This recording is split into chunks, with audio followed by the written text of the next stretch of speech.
भवे भवम मुने दास्यास्तु कस्याश्यन वेदवादिना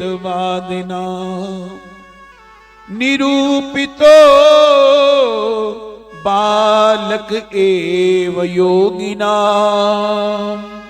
शुश्रूषणे मुनयो अल्पभाषिणी। नारद जी कहने लगे, व्यास जी मैं अपने पिछले जन्म में, गत जन्म की कहानी सुना रहे हैं, मैं अपने पिछले जन्म में एक दासी पुत्र था। दासी पुत्र था। मेरी मां नौकरानी का काम करती थी। बड़े लोगों की यहां उनके जूठन साफ करती थी, घर में झाड़ू पोछा का काम किया करती थी।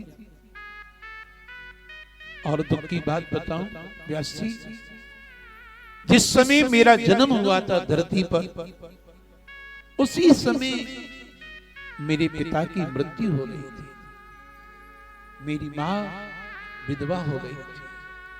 अहम पुरा तीत भवे भवम मुने दास्यास्तु। पिताजी के मर जाने के बाद मां पर विपत्तियां पड़ गईं, संकट आ गए।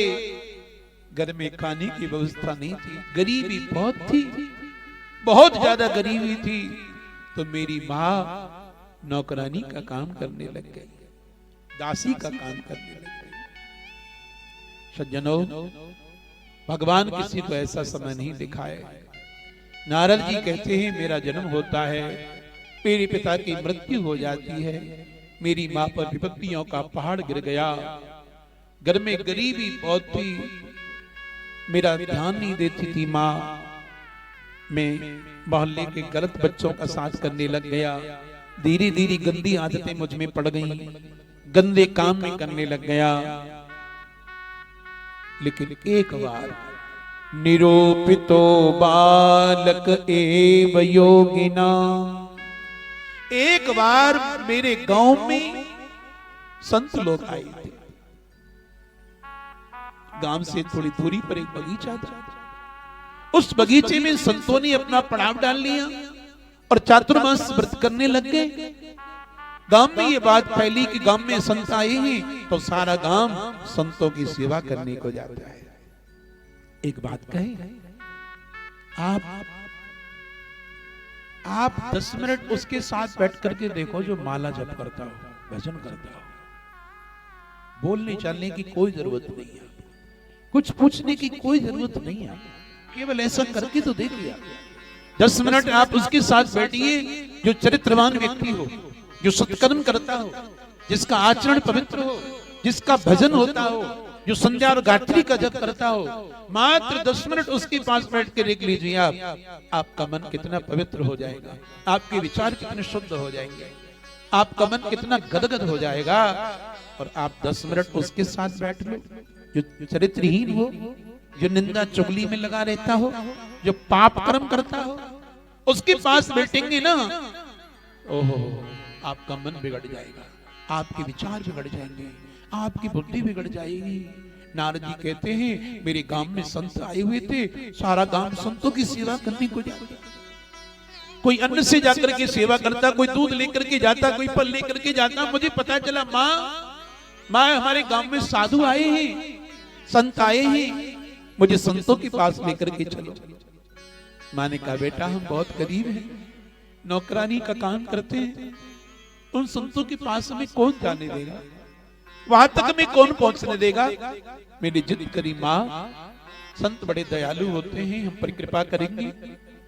मुझे मेरी माँ संतों के पास लेकर के आ गई व्यास जी, और संतों से आकर के निवेदन किया महाराज मैं दासकर्म करती हूँ, मैं एक विधवा नारी हूँ, मेरा पति नहीं है, मेरी और मेरे पुत्र की इच्छा है आप संतों की सेवा करने की, क्या हम गरीबों को भी आप कोई सेवा दोगे, क्या हमारी भी नसीब में साधु की सेवा होगी। संत बड़े दयालु होते हैं, उन्होंने कहा देवी हमारे पास में जो गौ माता है उस गाय की सेवा तो तुम करोगी और अपने इस बालक को हमारी सेवा में छोड़ दो, अपने इस बच्चे को हमारी सेवा में छोड़ दो। नारद जी कहते व्यास जी मुझे संतों ने अपनी सेवा में ले लिया, और मेरे नाम रख दिया रामदास। क्या कह करके बोला करते थे? रामदास। अब मेरा एक दिन मन नहीं लगा, 2 दिन मन नहीं लगा, 3 दिन मन नहीं लगा, लेकिन धीरे धीरे संतों की सेवा में मेरा मन लगने लग गया।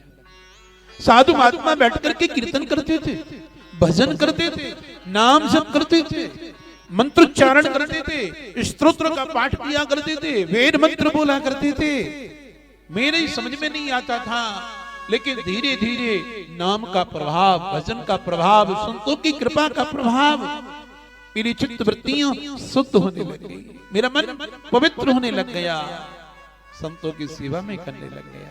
फिर तो फूल लेकर के आता, उनके बर्तनों को मनिया करता, उनकी देखरेख करता, संतों की सेवा करता। साधु महात्मा जब भोजन करने को बैठते थे ना, तो वो भजन करते। यही अंतर होता है आप लोगों में, हम लोगों में। हम लोग जब तक अपना भजन नहीं कर लेते, हम लोग जब तक अपना मंत्र नहीं बोल लेते, जब तक हम लोग कीर्तन सत्संग नहीं कर लेते, हम तब तक भोजन नहीं करते हैं। और आप लोग जब तक टीवी नहीं खोल लेते, कितनी गंदी आदतें पड़ी हैं, कब सुधरेंगी आज, है ना? टीवी देखते जा रहे हैं, अरे राम राम राम, कैसे कैसे नाटक देख रहे हैं, कैसी कैसी फिल्में देख रहे हैं, कैसे कैसे दृश्य देख रहे हैं, और फिर अन्न खा रहे हैं। और ये सब जानते हैं कि जैसा खावे अन्न वैसा बने मन, अन्न का सीधा प्रभाव मन पे पड़ेगा। बताइए, अब रसोई में बहू लग रही है और गुस्सा में रोटी बना रही है, तो जो खाएगा उसकी वृत्ति क्या होगी? बताइए क्या होगी? बताइए। कान पे मोबाइल रखा हुआ है, घंटों घंटों जाने की से बात चल रही है, आटा गूंथ रही है, रोटी बना रही है, जो खाएगा उसका क्या होगा? बताइए आप, क्या होगा? कृष्ण गीता में कह रहे युक्त आहार विहारस्य युक्त चेष्टस्य कर्मसु। अर्जुन, युक्त श्रेष्ठ भोजन करना चाहिए, वरना तो ऐसा वैसा किया हुआ भोजन भवति दुःखः, प्राणी को बहुत बड़ा दुख देने वाला है, बहुत बड़ा दुख देने वाला है। तीखा खाना, कड़वा खाना, चटपटा खाना, न खाने योग्य चीजों को खाना, भवति दुःखः। अर्जुन, इससे बहुत बड़ा दुख उसे मिलने वाला है। ऐसी सी जानलेवा बीमारियां हो जाती हैं साहब। कैसे होती हैं? खान पान बिगड़ता है तभी तो होती है ना? कुत्ते के आगे हर चीज को डाल दो वो नहीं खाएगा, गधे के आगे हर चीज को डाल दो वो नहीं खाएगा, भैंस के आगे हर चीज को डाल दो वो नहीं खाएगी, और आदमी के आगे ये तो किसी को छोड़ ही नहीं रहा, ये तो छोड़ ही नहीं रहा। बताइए आप, मछली ये खाता है, बकरे ने ये खाता है, बताइए आप, दिन भर मुंह में गुटखा भरा रहता है, बताइए, उसको यही नहीं पता है, यही नहीं पता है मेरी क्या चीज खाने की क्या नहीं है। इसलिए भवति दुःखः, भगवान कह रहे अर्जुन बहुत बड़ा दुख भोगेगा भोजन से। यदि भोजन पे ध्यान नहीं दिया, खान पान पे ध्यान नहीं दिया, तो उसके सामने बहुत बड़ा दुख आने वाला है, बहुत बड़ा संकट आने वाला है। युक्त आहार, इसलिए युक्त भोजन करना चाहिए। जैसा खावे अन्न वैसो बने मन, और जैसो पीवे पानी वैसी बोले वाणी, और जैसी राखे शुद्धि वैसी बनेगी बुद्धि। इसलिए भैया बुद्धि को पवित्र रखने के लिए शुद्ध रहना बहुत जरूरी है। और बुद्धि बिगड़ गई तो सब बिगड़ जाएगा। एक हाथ खराब हो जाए तो एक हाथ से रह जाएंगे, एक पांव लंगड़ा हो जाए तो एक पैर से रह जाएंगे, समझे, एक कान बहरा हो जाए तो एक कान से सुन लेंगे, एक आंख से अंधे हो जाए तो एक से देख लेंगे, और दोनों आंखन से देख रहे हैं, दोनों कानन से सुन रहे हैं, बढ़िया हाथ और बढ़िया पैर हैं, लेकिन मति नष्ट हो जाए, बुद्धि नष्ट हो जाए तो क्या होगा? बोलो, सारा जीवन ही नष्ट हो जाएगा। खाक करोगे इस सुंदर रूप को लेकर के, क्या करोगे उस कोठी बंगले को लेकर के, क्या करोगे संपत्ति को लेकर के, जब मति ही नष्ट हो गई, जब बुद्धि नष्ट हो गई। मति की नष्ट हो जाने पर सब कुछ नष्ट हो जाता है, सब कुछ नष्ट हो जाए। स्मृति भ्रंशात् बुद्धि नाशा, और बुद्धि नाशात् प्रणश्यति। कृष्ण गीता में अर्जुन से कहते हैं पार्थ, बुद्धि के नष्ट होते जीवन प्राणी का नष्ट हो जाता है। नारद जी ने कहा मेरी माँ को गाय की सेवा मिल गई और मुझे संतों ने अपनी सेवा में ले लिया। साधु महात्मा भगवान का नाम लेकर के भोजन करते थे, शेष प्रसाद जो बचता था उसको मैं पा लेता था। संतों की शीत प्रसादी, संतों की जूठन मुझे मिली, मेरा भाग्य बदल गया, मेरी स्मृति जग गई, मेरे पाप नष्ट हो गए, मेरे विचार सिद्ध हो गए, मेरे कतरे कतरे में, मेरे खून की हर कतरे में राम राम राम राम राम राम का स्मरण होने लग गया, मंत्र जाप में करने लग गया, नाम जप में मैं लग गया, संत मुझसे प्रेम करने लग गए। 4 महीने का व्रत महात्माओं का जब पूरा हुआ तो संत लोग हमारे गांव से जाने लगे, संत लोग हमारे गांव से जाने लगे। एक व्यक्ति आता है तो दुख देता है और एक जाता है तो दुख देता है। संत आते हैं तो बड़ी खुशी होती है, घर में पूजा होगी, घर में मंत्रोच्चारण होगा, घर में गीता बचेगी, घर में भागवत बचेगी, घर में सत्संग होगा, घर में हरिनाम कीर्तन होगा। लेकिन चले जाने के बाद में आंखें भर जाती हैं, पता नहीं चला 7 दिन कैसे निकल गए। लेकिन 7 दिन के बाद फिर वही संसार की भूख आया करके पकड़ लेती है। मिलत एक दारुण दुख देही, बिछुरत एक प्राण हर ले। 4 महीने का व्रत संतों का पूरा हुआ और संत लोग हमारे गांव से चलने लगे तो मैंने तो प्रण कर लिया कि मैं तो संतों के साथ ही रहूंगा। संतों ने मुड़ करके देखा, रामदास कहां आ रहे हो? बाबा मुझे अपने संग लेकर के चलो। नहीं रामदास, हम तुझे संग नहीं ले जाएंगे। क्यों? क्योंकि तेरी माँ है, तेरी माँ है, तेरी माँ ने तुझे जन्म दिया है, तेरी माँ ने तुझे लालन पालन किया है।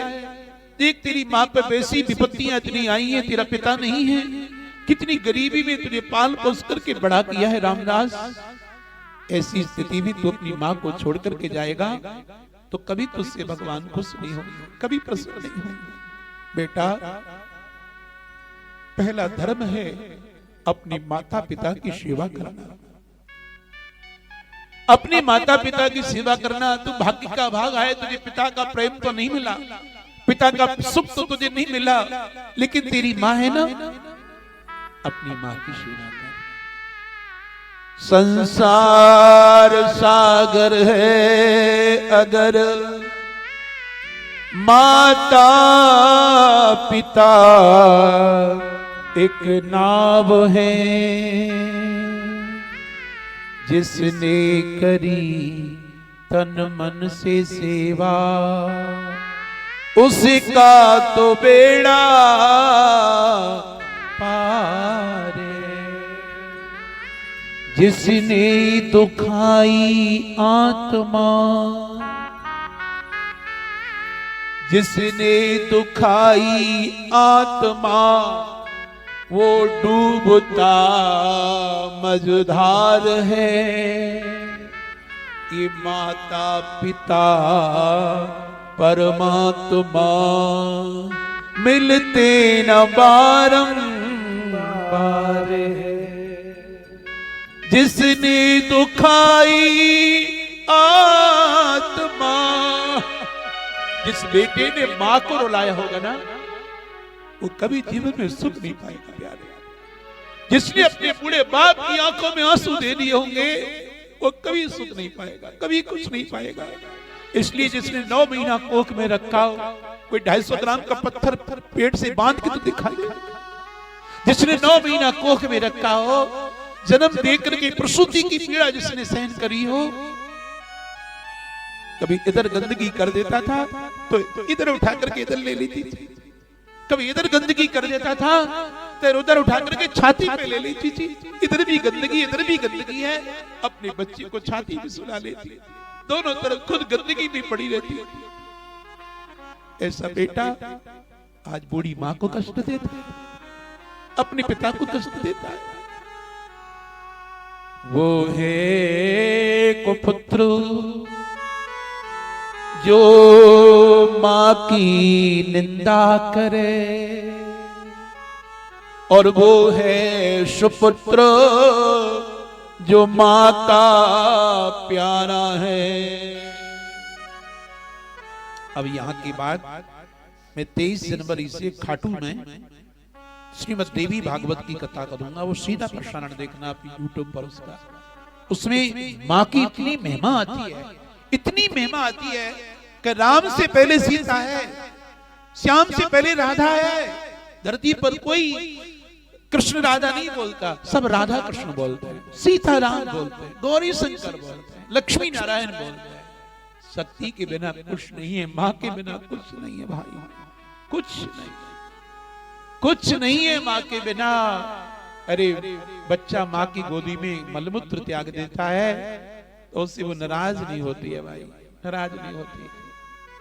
पिता की गोदी में त्याग दे तो पिता तुरंत नाराज हो जाता है। रामदास तेरी माँ है ना, उसने कितना कष्ट पाया, कितनी तकलीफें पाई हैं, और तू ऐसी स्थिति में अपनी माँ को छोड़ करके जाएगा। भगवान कैसे प्रसन्न होंगे, कैसी खुशी होगी। माँ का ऋण तो धरती पर राम नहीं चुका पाए। चित्रकूट में रहते थे, जानकी से कहते मुझे माँ की याद आ रही है। कृष्ण कन्हैया मथुरा में रहते थे, उद्धव का हाथ पकड़ करके कहते उद्धव मुझे माँ यशोदा याद आ रही है। छाती से चिपका लेती थी, बगल में सुला लेती थी, माँ की लोरी मेरे कानों में गूंजती है। उद्धव हाथ पकड़ करके कहती दारी के अरे कनुआ, अरे कारे, अब मुझसे मथुरा में कोई नहीं डांटता है, ऐसे कोई नहीं बोलता है। माँ का डांटना, माँ का पुचकारना, माँ का लाड लड़ाना, हृदय से लगाना, माखन मिश्री खिलाना। उद्धव भले मैं इतना बड़ा राजा बन गया हूं, लेकिन माँ का सुख नहीं मिल रहा है। भले 16,108 मैंने विवाह कर लिए द्वारिका में आकर के उद्धव, लेकिन फिर भी मेरे कानों में मेरी माँ की लोरी गूंजती रहती है, मेरी माँ की आवाज गूंजती रहती है, कन्हैया कन्हैया काना काना, ऐसी आवाज मेरे कानों में आती है। माँ तो माँ होती है सज्जनों, माँ तो माँ होती है। इसलिए माँ का हृदय कभी नहीं दुखाना चाहिए। जिसने बचपन में इतनी बार गंदगी साफ करी हो, जिसने बचपन में इतनी बार गंदगी साफ करी हो, आज वो माँ बूढ़ी हो गई, 70 साल की होगी, 80 साल की हो गई, उसको लकवा आ गया है, बिस्तर में पड़ी है। बेटा को माँ के पैर दबाने में शर्म आती, बहू को शर्म आती, कपड़े धोने में शर्म आती है, बेटे को माँ को नहवाने में, गंदगी साफ करने में। अरे मूर्ख, जब तू करने के लायक नहीं था ना, तब इसी माँ ने कितनी बार गंदगी साफ करी थी, कितनी बार मलमूत्र साफ किए थे, और अब तू करने के लायक हो गया है। उस माँ को पीड़ा देता है, उस माँ को कष्ट देता है। नारद जी कह रहे भैया माँ की सेवा करना, माँ का ऋण कौन चुकाए, बड़ा प्यार करे माँ, बच्चों पर अपने कितने ही उपकार करे।